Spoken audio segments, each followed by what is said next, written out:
Welcome in, sports fans. We are here on this glorious, not Friday the 13th, it's actually Monday the 16th. But I mean, tell me the fit's not fire today. Hold up. Tell me the fit. Tell me it's not a W. We did miss Friday the 13th.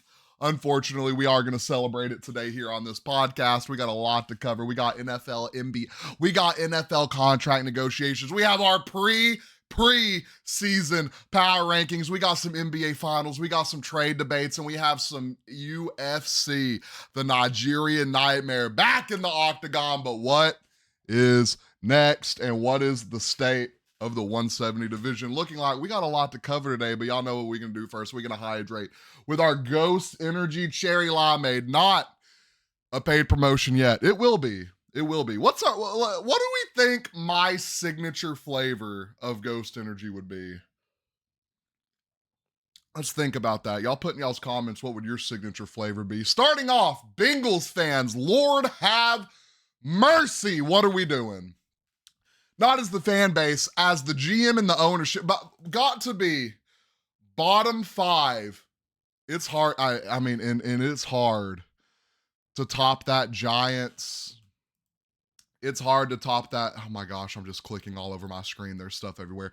It is hard to top that Giants owner GM combination. That the one that if Saquon Barkley ends up on the Eagles, I don't know how I'll sleep at night. Well, rumor has it, Eagles are out and Bears are driving the price. Well, Saquon Barkley, ladies and gentlemen, went and won a Super Bowl with the Philadelphia Eagles next year. Round of applause for that. And I get it, Eagles haters, you're going to hate it. Saquon Barkley might be one of the most deserving guys for a ring in the league. So, he went from the Giants, who didn't care about him, to the Eagles, who praise him, love him, got the parade, got the ring on the fingers, went out there, got it done, almost broke the single season rushing record, which I think he could have done if he played week 18. He also took some snaps off midseason because they were actually blowing people out. But that being said, back to the main topic. Bengals fans, what is your front office doing? So the Shamar Stewart contract negotiations is a really weird topic right now. There's specific clauses that they didn't put in their last rookies, but apparently they're clauses that other rookies from this draft have, like graze the ball. There's another one. Apparently it's not a crazy clause, but they worded it a little differently than the it's just a lot going on in the head of a casual fan. I wouldn't say I'm above casual fan. I would say I need to read the contract. I wouldn't know what it's saying in that contract regardless. So my chat GPT breakdown. Are y'all ready for this? There are specific clauses in Shamar Stewart's contract that if he gets suspended, released, cut, same thing, traded, all his guaranteed money is voided. That wasn't in their last first round picks contract. That wasn't in the one before that's contract. That is in some contracts of rookies this season. But apparently it's to the point his is different, which the Bengals are notorious for doing things different in their contract negotiations. Shout out Trey Hendrickson. He knows all about those contract negotiations. We'll get into him in just a second. So allegedly, apparently, the clause is supposed to read that you lose your guaranteed money for that season if you are suspended, released, cut, traded on your rookie deal. But his contract says, and if I'm wrong, let me know in the comments. I don't think I am. I've read quite a bit on this topic. His contract says if he's at any point on his rookie contract, suspended, cut, traded, released, cut, you know what I'm saying, all of his guaranteed money is voided, which is apparently crazy in a rookie contract. This is the first time I think we've ever all been locked in on rookie contracts. I think this is the first time we have ever seen this happen in the NFL. Now, obviously, we go back. We've seen guys want more money. Both the Bosa brothers, stingy. We've seen guys like Eli say, Well, I'm not playing for this team. They trade him. I've never seen a guy mad over a clause in his contract. Hey, get your money though. Like, this league is crazy. You can be playing 1 minute and you can be hurt, never able to play again the next. So go out there, get that guaranteed money, especially on that rookie contract. Especially on that rookie contract. I get it. But Bengals fans, the fan base, what are we thinking about? There's a speck on my screen. I had to get that. What are we thinking of the front office? I mean, look at the Trey Hendrickson talk. Your defense is absolute bottom of the barrel, ladies and gentlemen. I just want to throw this fact out there about Trey Hendrickson. He doesn't get talked about a lot. Over the past 5 seasons, he is a top 3 sack leader in the league. And I do want to throw this out there for all the Cowboys fans. Micah Parsons is at 5. He's played 4 seasons in the league. So that being said, absolute, and I know we love to hate on Cowboys fans. I know we do, but Micah's a freaking dog, dude. Back to Trey Hendrickson.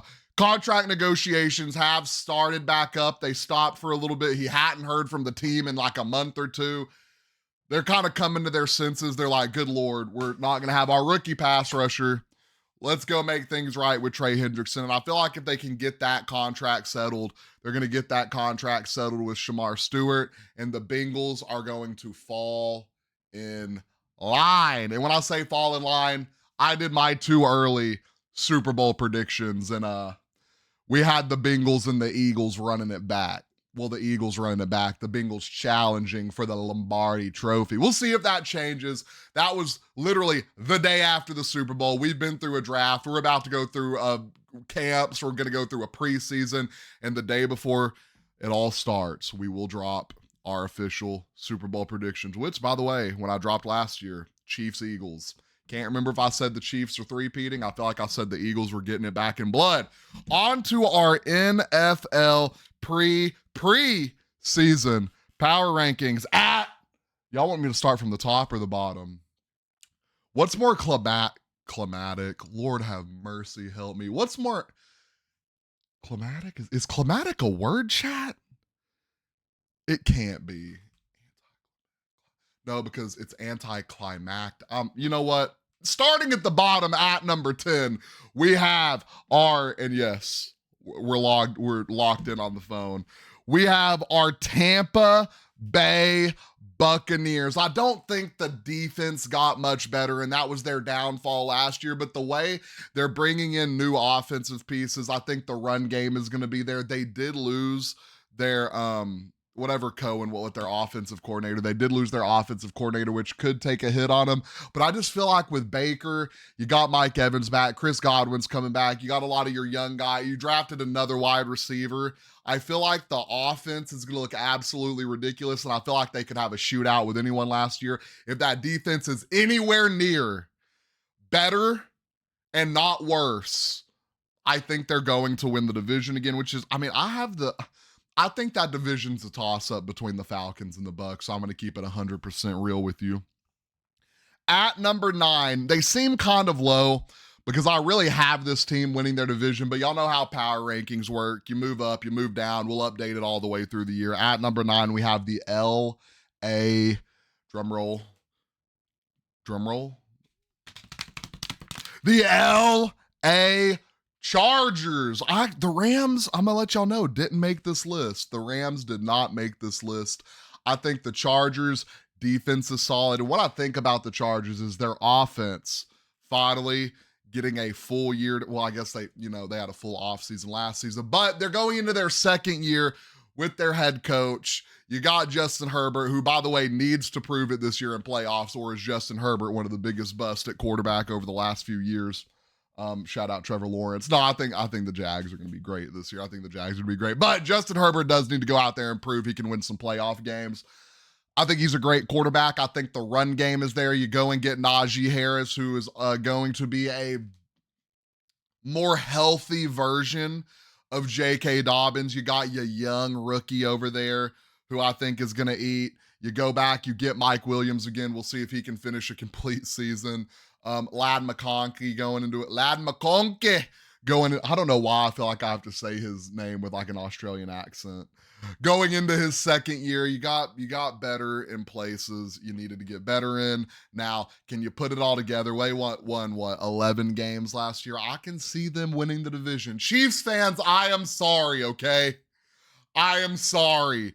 I can see it happening. Is it going to happen? I don't know. Only time will tell. At number 8, we have the Houston Texans. Now, their O-line, it kind of got worse. It got worse, but it got younger. Like they're building for the long haul now, which I think is a good idea. Last year, they kind of tried to go and get a ring. It didn't work out. Diggs got hurt. Tank Dell got hurt. Your offense kind of fell apart after that. Your defense, when Azeez Al-Shaair got suspended, it kind of went downhill, unfortunately.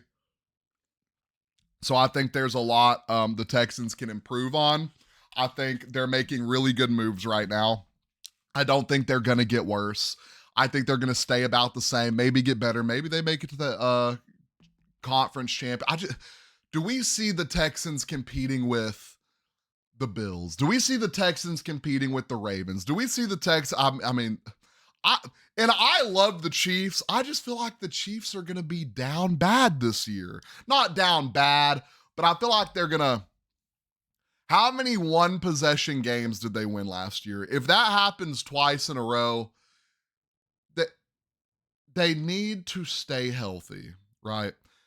Their wide receiver, and you know what's crazy is everyone hates on Patrick. Patrick Mahomes had his worst year ever last year. He was missing wide receiver 1, wide receiver 2, running back 1. What did y'all want? If you take away CJ Stroud, well, I guess you did take away his wide receiver. Well, you took away his wide receiver 2 and 3. If you go and you take away 99.999999% of quarterbacks, wide receivers 1, 2, and 3. Well, 1 and 2, and then their running back 1, they're cooked. They're done. It's over. The season's done. You're done. Patrick Mahomes went to a Super Bowl in that situation. I'm just throwing that out there. But the Texans are at number 8. At number 7, we have the Denver Broncos. I can't remember where we had them finish at the end of last year. Their one downfall last year, they have got astronomically better at, especially if J.K. Dobbins can stay healthy. If Dobbins can go out there and stay healthy, if R.J. Harvey shows up, if they have a run game, if sophomore Bo Nix doesn't have to throw the rock 35 plus times a game, 40 times a game, the Broncos are going to be a force. Their defense got better. Their offense got better. And I think they are poised to compete for this division. What is this, the AFC West? The AFC West might be the best division in football right now. I'm going to keep it real with you. Might be the best division in football right now. Will Bo Nix have a sophomore slump? I don't know. We'll see. We'll see how that goes. I think the coaching he has and the team he has, I feel like he's going to stay on pace to just keep going up. At number 6, we have the Detroit Lions. Now, people are, why don't you have them number 1? Why don't you have them number 2? They got bounced by a rookie quarterback. That's why they're not 1 and 2. That's why they're not 3. That's why they're not 4 or 5. They got bounced by a rookie quarterback. Their quarterback in Jared Goff, I don't think when the rubber meets the road can go out there and get it done. When your run game is getting hit in the mouth over and over and over and over and over again, and they start to play the run, can Jared Goff go out there and win you that game? He just hasn't proven it before. So I do have the Lions at number 6. You lose both your coordinators. I feel like they're going to take a hit there. I don't think they're going to be as good as they were last year. Yes, they were hurt. That's what everyone in the comments was, oh, we were hurt. We were hurt. Everyone's hurt, brother. Everyone's banged up going into the playoffs. You got bounced by a rookie quarterback. A rookie, let that sink in. A rookie quarterback. A dang good rookie quarterback, though. Shout out the Commanders. At number 5, we have the Ravens. I think we have the Ravens this high. I feel like they added D-Hop. Can we get a short round of applause in the comments, ladies and gentlemen? They added D-Hop. They did do that. Is that going to make a difference? I think it could make a difference. I think D-Hop still got a little gas in the tank. But what D-Hop is going to bring to the table ultimately, he's going to turn Zay Flowers into a dog. A dog, ladies and gentlemen. And not only because he's on the court, I think he's going to turn him into a dog with the knowledge he can give him. I said the court, the pitch, the field, whatever we want to call it. The knowledge he can give him, okay? That's going to be priceless to Zay Flowers, which he does need a mentor in the locker room like that. Zay Flowers is going to be coming back. Derrick Henry, obviously timeless. Father Time, who cares? He's going to run for like 1,000 plus, 1,500, 2,000, something like that. Something ridiculous. His body is he's just a specimen. Just an absolute specimen. And don't get me twisted on how many MVPs? 1, what? 2, what? Does Lamar have 3? Or did he get robbed from Josh Allen last year? You know what? Let's look it up. How many? Oh my God. How many MVPs does Lamar Jackson have? How many MVPs does Curry have? Oh, I clicked on LeBron James. I thought that said Lamar Jackson. Lamar Jackson have 2, right? Okay. 2 MVPs. Should potentially be 3, maybe 4. Can Lamar go out there and get it done this year? That's the question. Can he go out there and win some playoff games? We'll have to find out. At number 4, we have the Buffalo Bills. What did the Bills do this offseason? I'm putting them this high because they got Lamar Jackson. I think they did get a little bit better on the defense. I forgot who they just went and signed. The offense, I'm really like Keon Coleman didn't do a lot last year. I'm thinking Keon Coleman really does fall into his spot this year. I think he's going to be a great wide receiver. We knew going into last year he was going to be a project wide receiver. He's good on the jump ball. He's good on blocking off cornerbacks. I think he's going to be a great asset for this team. Don't really know who they added to the wide receiver core, but with Josh Allen there, I feel like he can get the ball to anyone. We have the Buffalo Bills at number 4. At number 3, we have the Washington Commanders, and I have the Commanders this high because the way this team is built, they're just built to thrive. You got around your young quarterback, your young guy, he is built to succeed. You got Robinson in the backfield. Who else do you have? Austin Eckler brings a lot to the team for a veteran. You got Zach Ertz out there, brings a lot to the team as a veteran. You got Debo out there, who is now going to bring a lot to the team as a veteran. You got Terry McLaurin. I forget who their wide receiver 3 is, but I'm almost positive he's an absolute dog. The defense, you got B. Wags over there. Bobby Wagner, one of the best to ever do it. Top 5 all time. Multiple. Not 1, what, 2, what, 3, what, 4, 5, 6, however many times he has led the league in tackles. Dog. Seahawks fan, by the way. Dog. The Commanders are drafting young, putting veterans in positions to be veterans, not only on the field, but in the locker room, teaching the young guys how to go out there and get it done. And I only see the Commanders really going up from here. At number 2, we have the Kansas City Chiefs. I feel like the Chiefs are going to have a fall off year. Honestly, I have them at 2. They just went to the Super Bowl. I feel like they're going to be bumped down a few pegs this year. I feel like they're grasping at another championship when they need to be getting younger around Patrick Mahomes. One of my landing spots for Kyle Pitts. It could be interesting to see Kyle Pitts in Kansas City. Take a little pressure off of an aging Travis Kelce. What do we think about that, Jason? And Hank? What do we think about that? I think that could be a good move. Go and get some youth around Mahomes. This year might not be the year. This might be a year we don't see the Chiefs in a Super Bowl, which we have seen in the past 3 Super Bowls. 4?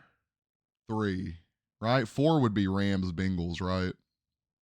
We've seen Patrick Mahomes play in a lot of dang Super Bowls already, ladies and gentlemen. At number 1, we have the reigning, defending NFC Philadelphia Eagles, who could potentially be playing in one of the hardest divisions in football. You got the Eagles, you got the Cowboys, you got the Commanders. I'm sorry I said the Cowboys before the Commanders. That was in no specific order, by the way. The Giants could be a little something this year. I think the Giants are going to be better than the Raiders. We'll put it that way, but I think the Broncos are probably going to be better than the Cowboys. Both of these divisions fighting for one of the toughest divisions in football. So I think the reigning defending will always be number 1. It's going to be hard to move them out of number 1. We know the Eagles start slow. I can see the Eagles dropping to 5, but I think they're going to stay in that 1 to 5 range. They lost some pieces, but if their GM told me, don't look down, jump off this roof, I think I would do it. I trust Howie and what he's doing. Not even probably, the absolute best GM in the league. Philadelphia Eagles at 1. And that is our preseason NFL power rankings. Into the NBA, ladies and gentlemen. We have finals recap. Games 3, Game 4. What the Halliburton, ladies and gentlemen. I mean, we've been looking for the face of the NBA. Can it be Ja? He likes guns too much. Can it be Anthony Edwards? He abandoned his kids. He paid his child support. I get it. He abandoned his kid. It is what it is. I mean, he wants to go out there and be different. Can it be Victor Wembanyama? Maybe, potentially. I don't know. In a league full of freaks like this, give me what the Halliburton. How about that? Give me what the Halliburton is the face of the NBA. Now, they did just blow Game 4. Super sick to my stomach about that because y'all know what that means. The OKC Thunder are about to win the finals. The Pacers really needed to go up 3-1. And Game 3, the Pacers took at the crib. And I think every game this series, it's kind of insane. Every game this series, 1, 2, 3, 4, the team that has won has come from behind in the fourth quarter, right? Like I think game 1, Halliburton, buzzer beater, different type of aura from that dude. Game 2, I think the Thunder came from behind. They might have been putting B2A the whole game. Maybe it's just 3 games. Game 3, Pacers come from behind, win. Game 4, OKC comes from behind and wins. Okay, but I just want to throw this out there, and I do call SGA a free throw merchant, and I mean it's part of the game, ladies and gentlemen. When you're good enough, right, to where you can manipulate the game, and you can make these refs blow that whistle in the playoffs, by the way, where they hold the whistle, you're a dog. SGA definitely deserved MVP. Do I think Jokic might have deserved it more? Voter fatigue. Joker probably deserved it more. Could they have given it to SGA last year? Absolutely. He's an absolute dog, what he does at the mid-range, at the 3. When you actually get past the, he's foul baiting, and you look at his game, it is very reminiscent, and I'm going to say it, of Michael Jordan. Very reminiscent of Michael Jordan. Very reminiscent of Kobe Bryant. 2 guys who had similar play styles. They play defense. SGA, name another star in the top, we'll say top 10, that plays defense. SGA's up there. He's a dog. The whole team, dogs. The Dortcher chamber. But going into playoffs, we knew Lou Dort was going to be covering Halliburton, and he's been doing a dang good job of it. They call him the Dortcher chamber because over the last 100 field goal attempts, when Dort is covering Halliburton, he had like 8 points. That is 100 shot attempts. 100. And I think if you're being specific, I think it's like 107. The Dortcher chamber, ladies and gentlemen. And I think this is why I think the Thunder I think they're probably going to win the next 2. Maybe we see Game 7. I think they're going to win the next 2. I think taking that one in Indiana probably sucked the life out of them because that's what the Thunder do.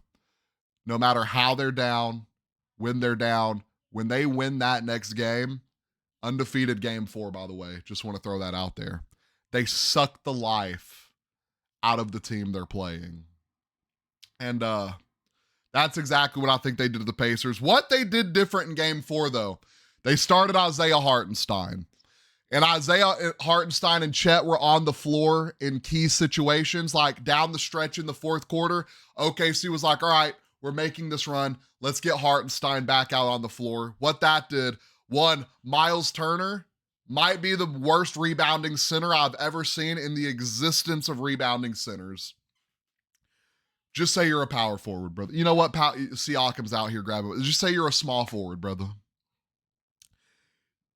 You might be the worst rebounding center I've ever seen. And what's going to have to happen for the pace, and he did good scoring in the first quarter and fell off. What's going to have to happen for the Pacers to force a game 7?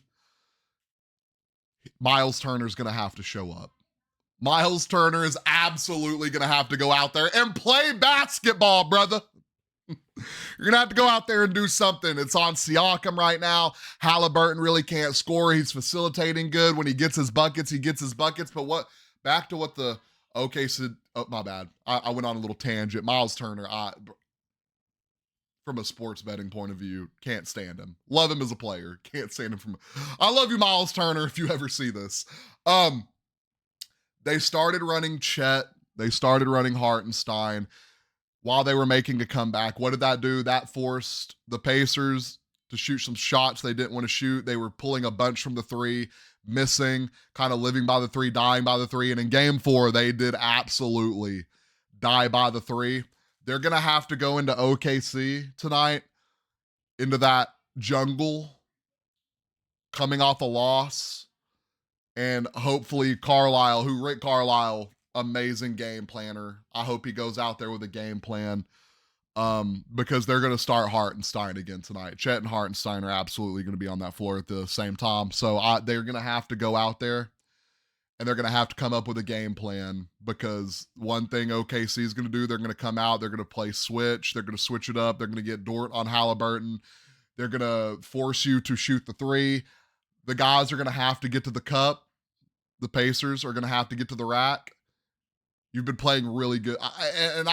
My thing going into this series was SGA is going to get the calls.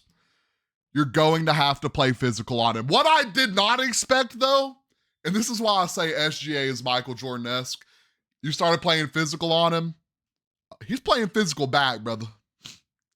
He is out here playing physical back. And we just love to see it. A guy that can score, a guy that can defend, and a guy that's going to play physical. So that being said, we are on to our next segment, ladies and gentlemen. We are on where are Kevin Durant and Giannis Antetokounmpo going to be this offseason? And we're going to use Chat GPT to lab us up some trades. So Chat GPT. I did this last night to kind of see if it would work. And it, you know what? We'll can I throw this up on the screen for y'all? Can I move this over a little bit? Oh, look at Streamlabs, guys. Yeah, this isn't going to work. This isn't going to work, guys. I'm just going to read them to you. There we go. Let's get that centered again. All right, so what we're going to do, we're going to do 3 trades, and we're going to do 1 outlier team. So stay logged out. How do I want to word this? 3 landing spots for KD and 1 outlier with trade packages. All right. Let's see this. Obviously, we know the 3 main landing spots for Kevin Durant right now. He said the Spurs, the Rockets, and the Timberwolves. I think that's what it is. Number 1, Lord have mercy. I didn't see this one last night, and we already are not doing that one because that's talking about Julius Randle on the Knicks. Okay, well, that can't happen because they've already traded Andrew Wiggins. All right, well, there's the Miami Heat. Ooh, outlier? Well, that can't happen either because Josh. All right, Chat GPT sucks, ladies and gentlemen. So let's reword this again.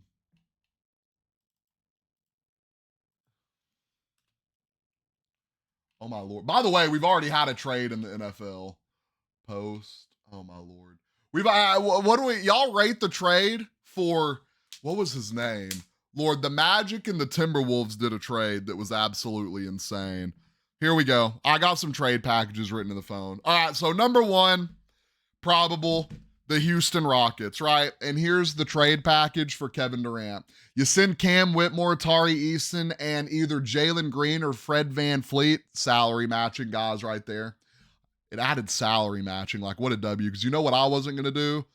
Probably wasn't going to go in and salary match. We were going to have people getting overpaid, people getting underpaid. A 2025 first via Brooklyn, this is from the Rockets, by the way, and a 2027 first round pick unprotected. Here's what I think about why it's going to get harder to trade Kevin Durant and definitely going to get harder to trade Giannis Antetokounmpo. Allegedly, the Suns are asking for a lot, right? The Suns are in a mode. Booker's not getting younger. You need to build a team around him. The last one you built didn't work out whatsoever. And then you got the Pacers and the Thunder in the finals. Why is this bad for these trades? Because both of these teams built through the draft, built through free agency, and didn't go and give up their absolute future capital for guys like Kevin Durant or Giannis Antetokounmpo. So is it smart for the Rockets to give up Cam Whitmore, Tari Eason, and Jalen Green? I would say no. Would I give up Cam Whitmore, Tari Eason, and Fred VanVleet? Absolutely. I think that would be a good move for them. You get a veteran in the locker room and Kevin Durant next to Albert Sangoon, next to Sangoon. I'm probably even saying his last name wrong. Next to Reed Shepherd. By the way, Reed Shepherd, I would not give up Reed Shepherd. I feel like he's going to be crazy. I feel like he's going to be a good player for them in the future.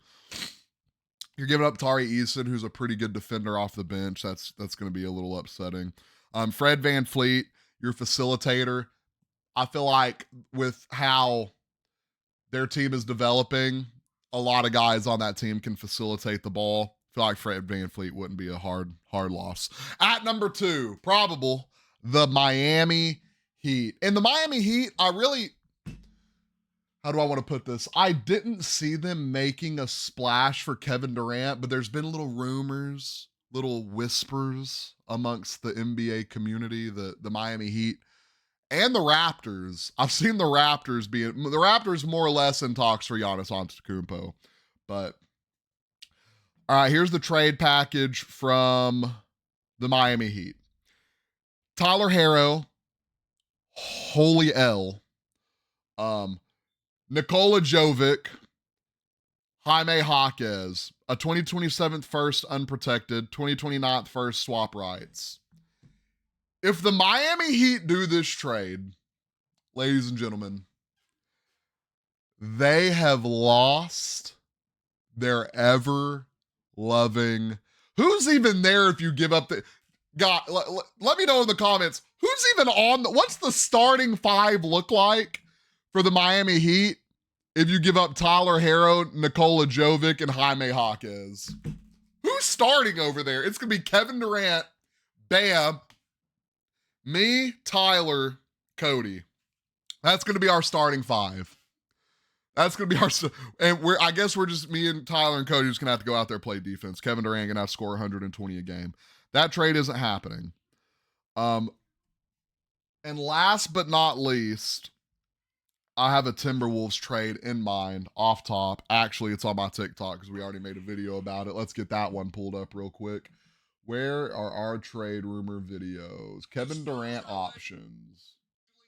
Because Chat GPT let us down. Chat GPT let us down. All right, so y'all ready? Minnesota Timberwolves. This is going to be a good one. Y'all ready? Timberwolves fans, y'all going to love this. Rudy Gobert. Bye, brother. It's Tom. I don't know who's going to play five, but you know what? It's not Rudy Gobert. He barely plays the position in the playoffs, at least. I mean, gets switched on like a you know what. Rudy Gobert's in the package. Dante DiVincenzo. By the way, didn't know Dante DiVincenzo had a ring. Looked that up last night. Shout out Dante. Dog, by the way. Thought he could develop into a dog. Thought he hasn't been given his fair chance, you know. He's been on Milwaukee. He's been on, I just saw something about Jordan Poole at the bottom of my screen. Jordan Poole would be a good asset for a team to trade for. I'm just saying.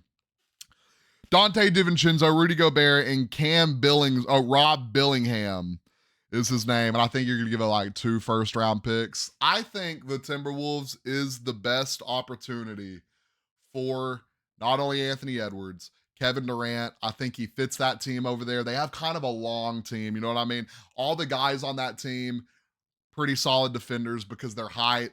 You are going to lose Rudy Gobert. You're going to get Kevin Durant. So you're taking a defensive hit. But what Kevin Durant is going to give you on the offensive side, I feel like kind of works out in the end. So those are our 3 top landing spots for Kevin Durant.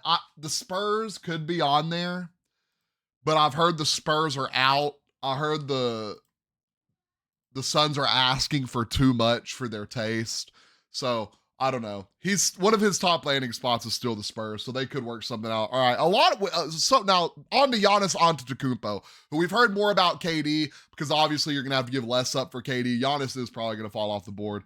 Top 3 landing spots for Giannis,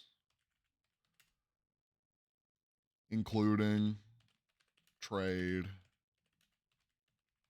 packages. Include trade packages. Doing its little thing. Chat, like I said, down in the comments, Ghost, what would be your signature flavor? Now we have the Oklahoma City Thunder getting Giannis Antetokounmpo. It has Josh Giddey on this list, but we're going to kind of break it down. So the Oklahoma City Thunder are going to have to give up. So this says Josh Giddey and then Jalen Williams or Cason Wallace. So we're going to say you're giving up Jalen Williams. By the way, Jalen Williams, brother, I'm begging you. You had 30 points last game. I've taken you over 1.5 threes, 3 games in a row.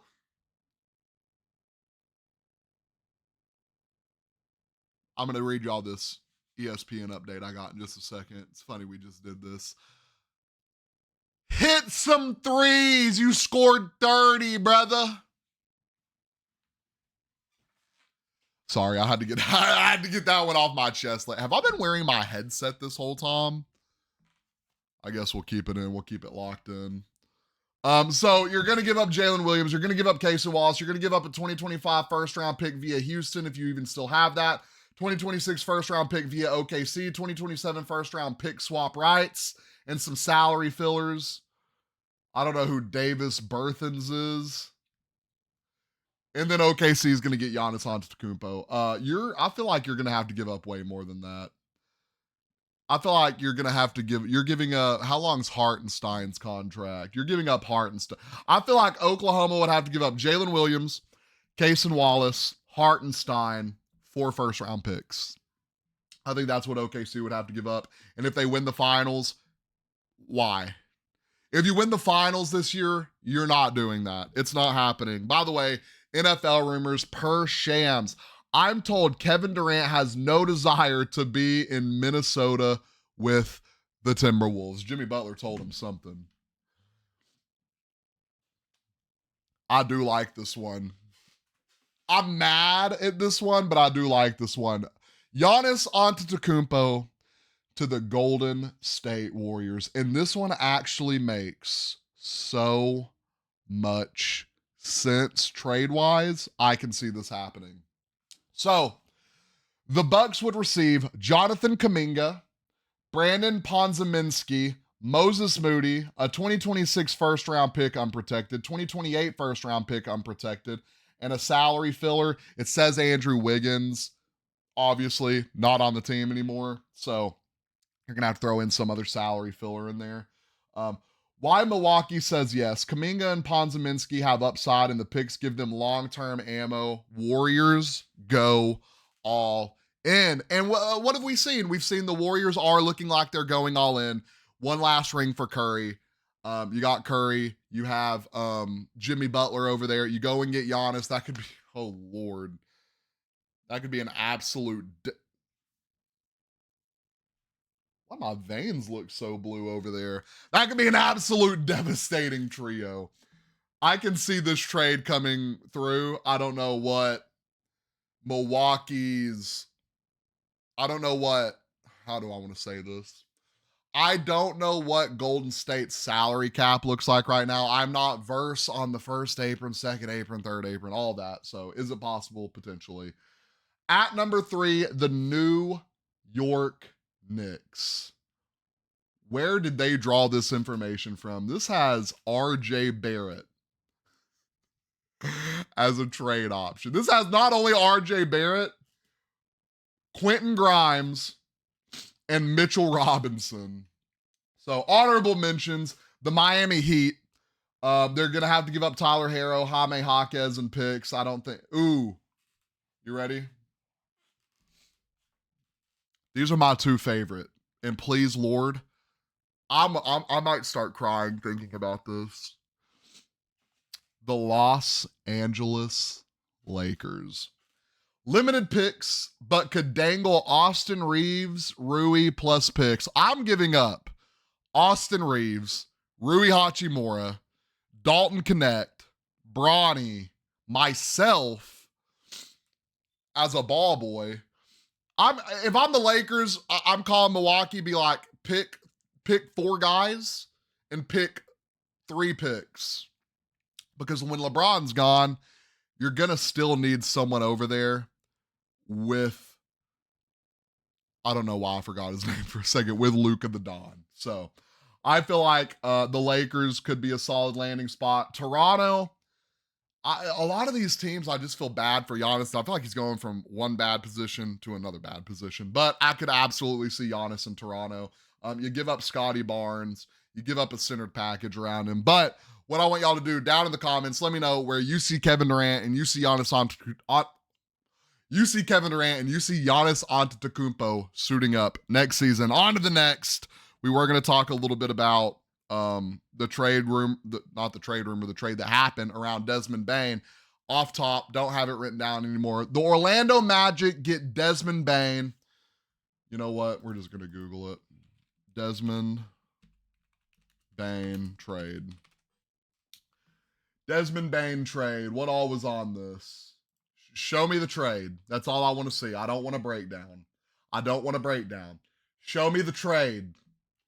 Show me the trade, please. Like, you look for you go in here looking for just show me the, you know what? Can I hit images? Of course I can't. Of course it won't pull it up. Can I see on here? Bleacher Report. Oh, it's just Desmond Bane highlights. All right, so Desmond Bane gets traded to the Orlando Magic. The Grizzlies receive 2 players and I think 5 first-round picks. One is a pick swap. So that was our first trade off the board in the NBA. Let me know what you think. Was that a good move for the Magic, or did the Grizzlies absolutely finesse? On to the UFC, all my UFC fans. We had a card this weekend. Let's get it pulled up. UFC results. We had a W card this weekend. We had the Nigerian Nightmare fighting Joaquin Buckley. Buckley taking a very devastating loss. I'm super upset about that. I thought Buckley was going to go out there and win. I thought it was going to be a passing of the torch moment. It absolutely was not a passing of the torch moment. Usman went out there at the ripe age of 38, ladies and gentlemen, and showed you there are still levels to this game. And everyone that was talking about his knees, you already heard what he said. His knees are fine, ladies and gentlemen. He went out there, wrestled the first 2 rounds, kind of tapered off 3, 4, 5. Energy kind of started going downhill. I thought Buckley was going to go out there and knock him out in the 5th. One thing I've noticed about Kamaru Usman, he's still dipping that head, ladies and gentlemen. You remember how he got knocked out? Oh, God. Khalil Roundtree and Jamal Hill. I hope Khalil Roundtree flatlines this dude. Y'all know how he got knocked out against Leon Edwards? He does that little dipping his head thing. He still does that. And when I tell you that Joaquin Buckley was trying to expose that, he was trying to hit him with the crazy. I mean, when I say Buckley was coming from the dang canvas with the uppercuts, if one of them landed, Kamaru Usman would be looking cuckoo on the canvas because he was coming with hatred with those uppercuts. He was coming with hatred with those uppercuts. We were going to talk about Fight Night recap, the state of the heavyweight division, and maybe our UFC Mount Rushmore, ladies and gentlemen. All right, let's go to events. Can I go to past events? Past Usman and Buckley. So obviously, we're going to start from the bottom of the main card. We will talk about Paul Craig and Bellato. I gave Bellato the benefit of the doubt. If y'all saw this segment, Paul Craig threw an up kick while Bellato was down, kicked him in the face. Bellato was knocked out, reacting as if he was still fighting the ref. When you watch it back in slow motion, this fight is cursed. I mean, this fight is just absolutely cursed. Bellato doesn't need to be in the UFC. He needs to be in Hollywood because the acting on that was absolutely S tier. Paul Craig throws an up kick. You think it lands on his face. You see it in slow motion. It hits him in the collarbone. He's falling, right? He looks over at the ref, sees no reaction. Plays like he just got flatlined. Wakes up. Oh, my God. Butt scoots to the fence in a defensive position. Ref comes up. Grabs his leg. I mean, the acting was superb. When you watch it in slow motion, it's terrible. I am surprised Bellato is not cut from the UFC yet. That was the absolute most insane, number one insane thing I've ever seen in UFC history. Dana White must have been busy for him to not be cut yet. I just want to throw that out there. And I feel, how old is Paul Craig? Does anyone know how old Paul Craig is? I don't see it. And I'm not going to look for it. Alonzo Minifield, Damar Sy. Damar Sy just got fraud checked. I can't lie. Damar Sy just went out there and got fraud checked. Fraud checked. For Alonzo Minifield put B2A. Cody Brundage lost. We knew that was going to happen. Cody Garbrandt lost. We kind of knew that was going to happen. I think I missed 2 fights on this card. Barcelos, y'all ready? Barcelos has beat Cody Garbrandt. He has beat Peyton Talbot, derailed Peyton Talbot. And y'all know who is next. Y'all know who's next for Barcelos. Chihuahuas! We got to see that. Is Barcelos going to be the hype killer and the legend killer? I mean, Cody Garbrandt, kind of. I don't even know what fight to make for Cody Garbrandt at this point. Oh, wait, no. Jourdain. Yeah, have him fight Jourdain. A guy that's going to pressure him and push him against the cage, going to give him what he wants. We have Andre Petroski and Edmund Shabazian. Shabazian goes out there, wins a unanimous decision. Thug Rose Namajunas, my bald-headed goat. My bald-headed goat in the women's weight class goes out there and beats Miranda Maverick by unanimous decision. I think it was a little bit closer than unanimous decision. You know who we're giving Rose next? Macy Barber. Macy Barber, this is your time to get back in there. I hope the health journey and the recovery is good. I don't remember what happened. Some people, you said you had a seizure, not a seizure, kind of swept under the rug. It is what it is. Give Thug Rose, Macy Barber, Miranda Maverick back to the drawing board. We're going to talk about Kamaru Usman and Joaquin Buckley. What is next for Kamaru Usman? I personally, now Tyler, my boy, would not agree with me. I guess Kamaru Usman wouldn't agree with me because I didn't know he said this backstage after the fight. But Kamaru Usman needs to fight Belal Muhammad. There's beef there. There's a story. It could happen in December. But allegedly, Kamaru Usman said title shot in 2026. 2026. We'll get to the whole 170 division here in a second. Joaquin Buckley, terrible showing. No ground defense, no ground game. Back to the drawing board. Who could we see Buckley fighting? Do we throw him in there? Kevin Holland? Ooh. Chat, I think I just cooked. Ladies and gentlemen, I think I just cooked. Joaquin Buckley, Kevin Holland, rematch. If y'all don't remember, Holland beat Buckley at 185 before they both made the retransition to 170. So I feel like Buckley-Holland would be a good matchup. Holland's either going to move up in the rankings or Buckley is going to get that dub under his belt under a guy who's pretty decent on the ground. But Kamaru Usman, ladies and gentlemen, wants a title shot.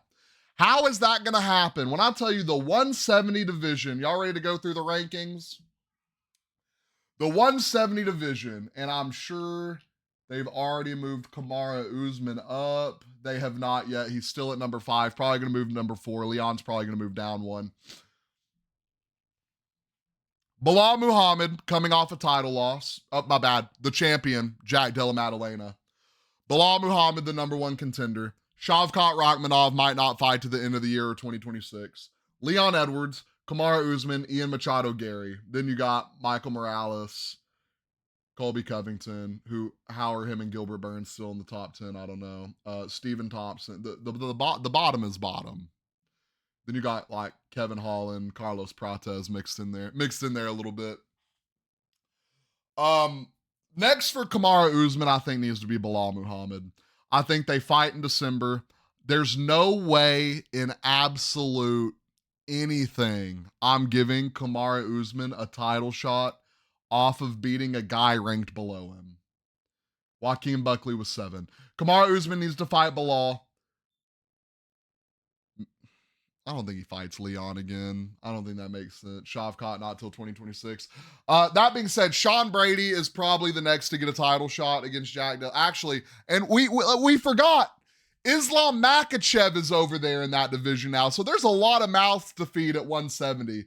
There's no way Usman is waiting for a title shot because you're about to have to run Islam, JDM, probably October, November, December. Sean Brady's in line. He's supposed to get a title shot until Islam officially moved up. Ian Gary was allegedly promised a title shot for taking a short notice fight against Prates.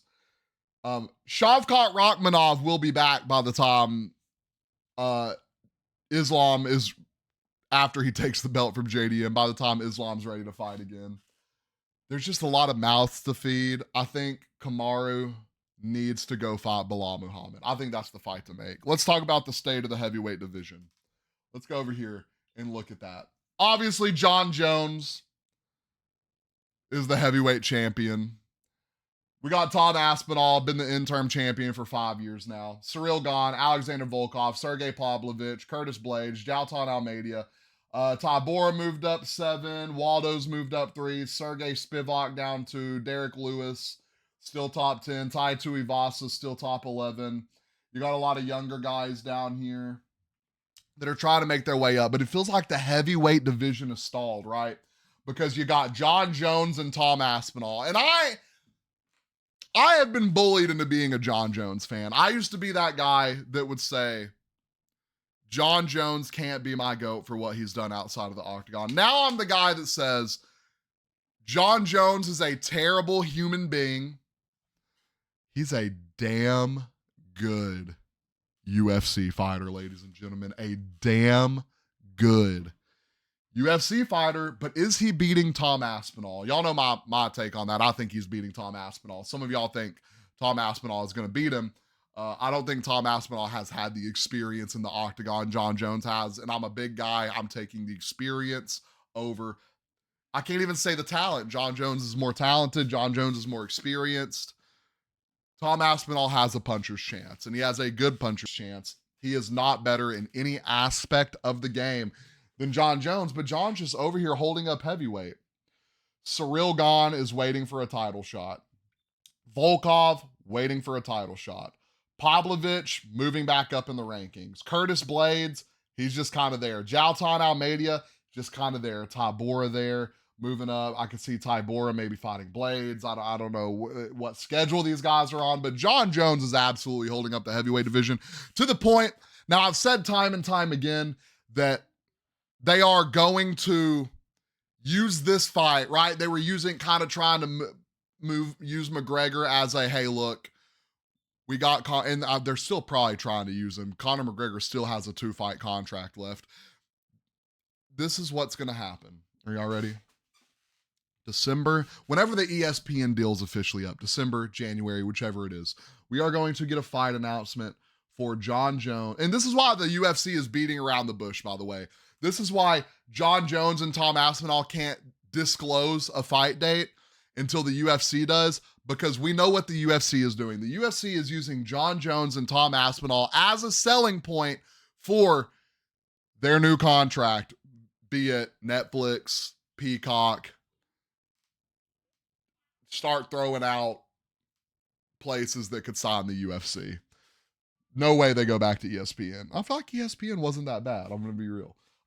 There is no absolute possible way we see this fight before that contract is up and a new contract is signed. So I'm thinking January. I think we see John Jones, Tom Aspinall to start the year off. You know who else is going to be on that card? Conor McGregor.